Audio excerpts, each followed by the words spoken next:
আপনারা চাইলে এভাবে কানেকশন করে আপনার বাসা বাড়িতে বিদ্যুৎ বিল কমিয়ে আনতে পারবেন। আসসালামু আলাইকুম, আশা করি সবাই ভালো আছেন। তো গাইজ, প্রতিদিনের মতো আজকেও চলে আসলাম নতুন আরেকটি electrical tutorial and review video নিয়ে। তো আজকের এই ভিডিওর মূল টপিক হচ্ছে বাসা বাড়ির ইলেকট্রিসিটি বিল কিভাবে কমাইতে হয়। তো আজকের এই ভিডিওতে আমি একটি সার্কিট ডায়াগ্রাম চিত্র অঙ্কন করে কানেকশন দিয়ে আমি আপনাদেরকে দেখাবো যে কীভাবে অতিরিক্ত বিদ্যুৎ বিল কমিয়ে আনতে হয়। তো চলুন কথা না বাড়িয়ে আজকের এই মূল্যবান ভিডিওটি শুরু করা যায়। তো গাইজ, আপনি যদি আমার এই চ্যানেলে নতুন দর্শক হয়ে থাকেন তাহলে অবশ্যই আমার চ্যানেলটি সাবস্ক্রাইব করবেন। আর যদি অলরেডি সাবস্ক্রাইব করে আমার এই ছোট্ট পরিবারের সদস্য হয়ে থাকেন তাহলে আমার চ্যানেলের পক্ষ থেকে অনেক ধন্যবাদ। তো চলুন কথা না বাড়িয়ে মূল ভিডিওতে যাওয়া যাক।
তো গাইস, বাসা বাড়ির বিদ্যুৎ বিল কমানোর জন্য আমি একটি সার্কিট ডায়াগ্রাম চিত্র এখানে অঙ্কন করে নিয়েছি।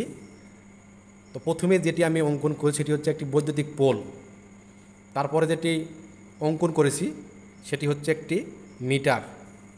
3 নম্বরে যেটি অঙ্কন করেছি একটি এমসিবি সার্কিট ব্রেকার। 4 নম্বরে যেটি অঙ্কন করেছি সেটি হচ্ছে দুটি ক্যাপাসিটর।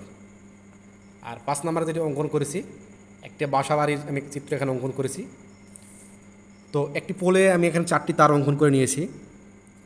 আর আমি T20 লাইনে আমি কানেকশন করে দেখাবো। 4টি তার, একটি হচ্ছে রেড, ইয়েলো আর হচ্ছে ব্লু। আর এখানে আমি নিয়েছি হচ্ছে একটি কালো তার, নিউট্রাল। তো এখানে L1, L2 আর L3 দিয়ে আমি লাইন বুঝাইছি, আর N দিয়ে বুঝাইছি হচ্ছে নিউট্রাল। তো মিটারে 2টি পয়েন্ট, এক পাশে হচ্ছে ইনপুট আর এক পাশে হচ্ছে আউটপুট। তো মিটারে কানেকশনের ক্ষেত্রে L1-এ হচ্ছে আপনার লাইন ঢুকবে এবং L4-এ লাইন বের হবে। আর নিউট্রাল ঢুকবে হচ্ছে 2 নম্বরে, 3 নম্বর দিয়ে নিউট্রাল বের হবে।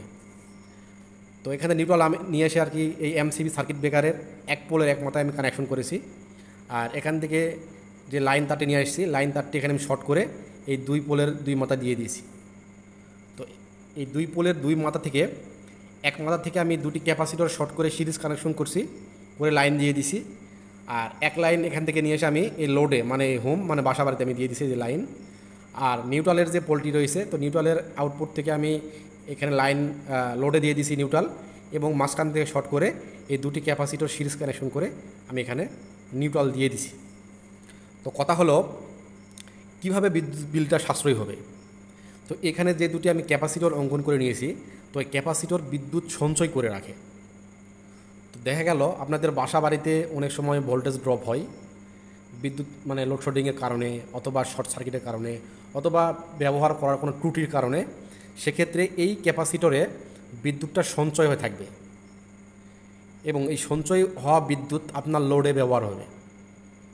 আর অতি সহজেই আপনার বাসা বাড়িতে লোড বৃদ্ধি পাবে, ভোল্টেজ ড্রপ হবে না, ঠিকঠাক থাকবে। এই ক্যাপাসিটর যদি আপনারা কানেকশন করেন আপনার বাসা বাড়িতে, তাহলে প্রতি মাসে সর্বনিম্ন 100 টাকা বিদ্যুৎ বিল কম আসবে। তো এভাবে যদি আপনারা বাসা বাড়িতে ওয়্যারিং করেন দুটি ক্যাপাসিটর সিরিজ কানেকশন করে, তাহলে বিদ্যুৎ বিল 1 থেকে 150 টাকা 100% কমে আসবে। তো চিত্রটা আপনারা আবার ভালো করে দেখে নেন কীভাবে আমি কানেকশন এখানে করেছি। তো আপনারা চাইলে এভাবে কানেকশন করে আপনার বাসা বাড়িতে বিদ্যুৎ বিল কমিয়ে আনতে পারবেন। তো গাইজ, আমার এই ভিডিওটি আপনার কাছে কেমন লাগলো অবশ্যই কমেন্ট করে জানাবেন। যদি এই বিদ্যুৎ বিল, মিটার বা ইলেকট্রিসিটি নিয়ে যদি আপনার মনের ভিতরে কোনো প্রশ্ন থাকে, অথবা এই সার্কিট ডায়াগ্রাম নিয়ে যদি আপনার মনের ভিতরে কোনো প্রশ্ন থাকে, সেটিও আমার কমেন্ট বক্সে জানাইতে পারেন। আমি চেষ্টা করব সঠিক রিপ্লাই দেওয়ার জন্য। আরেকটি কথা বলে নেই, আমার কথাবার্তায় যদি কোনো ভুল ত্রুটি হয়ে থাকে আপনারা ক্ষমার দৃষ্টিতে দেখবেন। আর ইলেকট্রনিক্স সম্বন্ধে যদি কোনো কিছু জানার আগ্রহ থাকে সেটিও কমেন্ট বক্সে জানাতে পারেন। আরও একটি গুরুত্বপূর্ণ কথা বলে নেই, যদি আপনারা কেউ কোনো ইলেকট্রিক্যাল বা ইলেকট্রনিক্স কোনো পণ্য কিনতে চান, কোন পণ্যটি কিনলে ভালো হবে সেটিও আমার কমেন্ট বক্সে জানাইতে পারেন। আমি সঠিক পরামর্শ দেওয়ার চেষ্টা করব। তো গাইস, কথা বলতে বলতে অনেক কথাই বলে ফেললাম। আজ আর বেশি কথা বাড়াবো না, আজ এ পর্যন্তই। দেখা হবে আগামী অন্য কোনো আরেকটি মূল্যবান ভিডিওতে। সেই পর্যন্ত সবাই ভালো থাকবেন, সুস্থ থাকবেন। আল্লাহ হাফেজ, আসসালামু আলাইকুম।